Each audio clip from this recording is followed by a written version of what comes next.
সায়নী কিচেনে রোজকার মতো রেসিপি নিয়ে। আজকে হবে বেসনের লাড্ডু।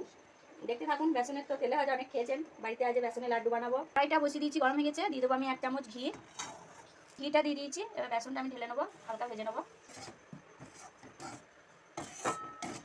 গ্যাস কমিয়ে আর হালকা আঁচে বেসনটা ভালো করে ভেজে নিতে হবে। ভাজা হয়ে গেছে, এবার আমি অল্প অল্প করে দুধটা দিয়ে নাড়াচাড়া করবো। আমি এখানে 500 মতন দুধ নিয়েছি। দুধটা দিয়ে আমি ভালো করে মিশিয়ে নেবো।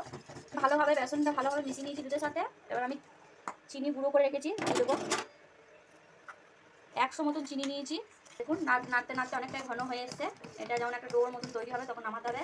একটা ডোর মতো হয়ে গেছে, এবার আমি নামিয়ে নেবো। তাহলে আমি একটু ঘি বুলিয়ে নিয়েছি, এবার আমি ডোটা নামিয়ে নেবো। আমি ঘি মাখিয়ে নিয়েছি, এবার আমি লাড়ুর মতো করে শেপ করে নেবো। লাড্ডুর মতো শেপ নিয়ে নিয়েছি। একটা কিশমিশ আমি এখানে দিয়ে দেবো, দেখতে সুন্দর লাগবে যেন লাগা।